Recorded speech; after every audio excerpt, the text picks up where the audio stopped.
Alright, hello, I'm Connor Smiley, student number 100620320. My video for the one and only CG Assignment 1. It's gonna be wicked, so strap up, it's gonna be a bumpy ride. Alright, let's get into this. So I'm just gonna walk through the EXE first, and then explain a bit of the math behind it.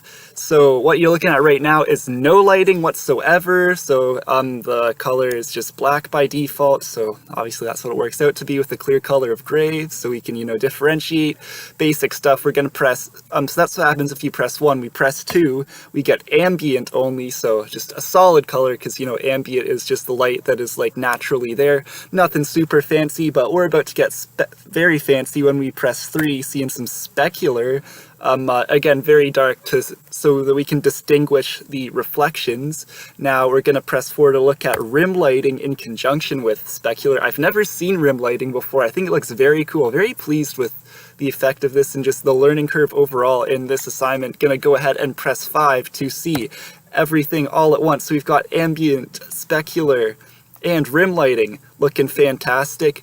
Now we can go the extra mile and toggle our diffuse and or specular ramp with 6 and 7, and here we go. So I've got quite the wicked ramp texture going on. So this is a look at diffuse, and we can even take this to the next level by adding in our specular, and that is just, I don't know, I just think that looks absolutely awesome. So we've got that, and also we've got Imgui, our best friend, letting us control a whole bunch of stuff. So ambient is relatively low right now. We can make it red. We can make it a combination of red and green. You get the idea. You can play with this on your own if your heart desires. But something tells me you won't. So I kind of have to do it for you.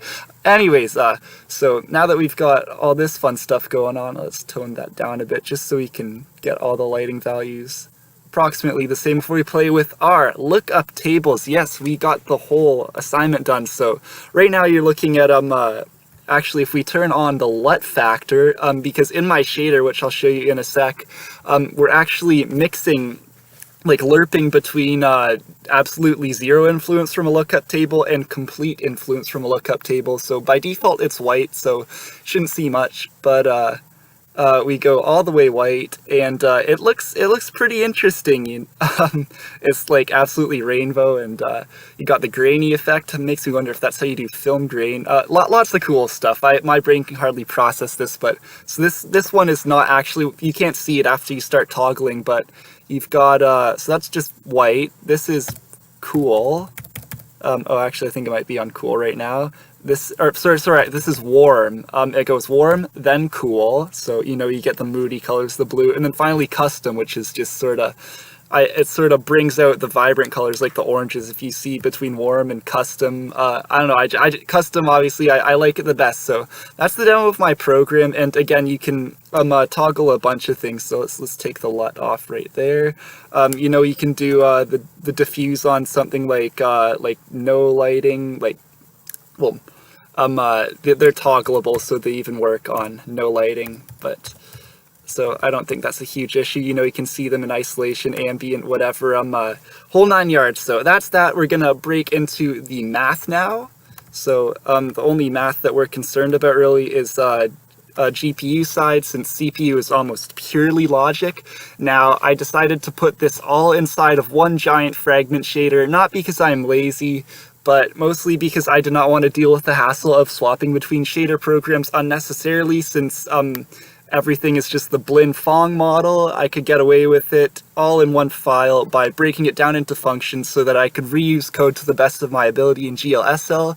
And yeah, so we've just got some basic uniforms. A camera position, that's actually not even necessary in this, because since in the vertex shader we multiply everything by the model view matrix, which makes everything relative to the camera, so we don't need to use that to form any direction vectors for lighting. We're totally good. So uColor, this is where the color of everything comes from. It just gets set on the CPU when TDK initializes all the game objects. Fun stuff. I was thinking of going the extra mile and actually doing a texture, like an RGB texture. This also doesn't have any use right now, might as well be commented.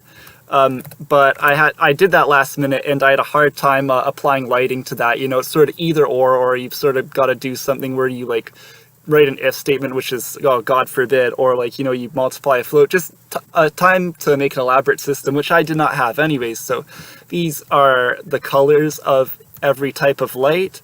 These are interesting. They're basically the GLSL equivalent of an if statement.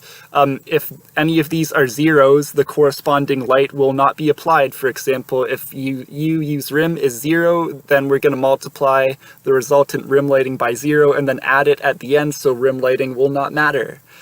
So we're going to go ahead, we've got some global constants, again, just some pretty standard attenuation, no need to make this modular and be able to send from CPU, because no one likes to write extra code. Just got some bindings for our ramp texture and our famous lookup texture. Note the difference between 2D and 3D. Although ramp should be 1D to save memory, well, I mean, technically it could be the exact same size if it were 2D. The reason it's 2D is simply because TTK already had the functionality to make 2D textures, so what we can get away with is simply passing in an X coordinate and then 0 for the Y coordinate, or UV, whatever, same thing. Interface block, very cool. Output frag color on target 0. Okay, so just some helper functions right now. Attenuate, we're gonna recalculate this vector right here, the ray direction there in almost every function, but that was just a small trade-off I was willing to sacrifice, since, you know, we're not too concerned with performance, we're mostly concerned with results. So get that, and then just the attenuation is inversely proportional to the distance, since we're dividing, we've got 1 as our numerator, so we multiply pretty much everything by this attenuate. So first off, we've got the most basic form of light, ambient, just you know, the color times whether or not we're going to use it, times attenuation. We've got the diffuse ramp, which is, again, forming that vector from the fragment to the light source. We're just going to do a dot product. I've explained all this in my report, but it helps that I say it articulately so that, you know, I can verify that I know my stuff. We're just basically going to see how similar two vectors are with the dot product between the surface normal and the ray direction. And, you know, if it's close to 1, since they're normal vectors, it's going to be a sharp, more intense diffuse color. So just, again, intense. Oh, and this is a ramp. So based on the result of that dot product, we're going to do what I said, where we just take the x coordinate of a 2D sampler, and we're going to apply that to a ramp, so that will give us our intensity, and actually I don't think this should be there, but because we calculate right there. Anyways, moving on, and then just whether or not we're going to use it times attenuation. The exact same deal with the specular ramp, we just use the specular formula, which is, instead of the ray direction and surface normal, we're actually going to reflect about this surface normal, and then get the position from, get vector from, what is it, fragment to camera, I believe. And yeah, right here, again, since we're in view space, we don't need to, we just negate it because we're already relative to camera. And yeah, do the dot product, yada, yada, yada, specular without texture ramp. Oh, it's important to note that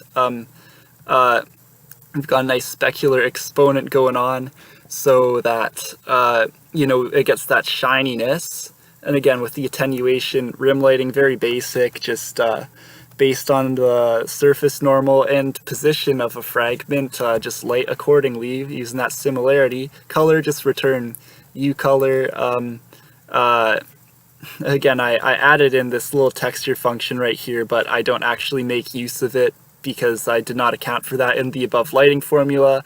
But nonetheless, the lighting is just equal to the summation of everything, and the reason why I toggle with you know, floats like use specular or use rim is because you know, you have the option to toggle specular ramp and also just regular specular.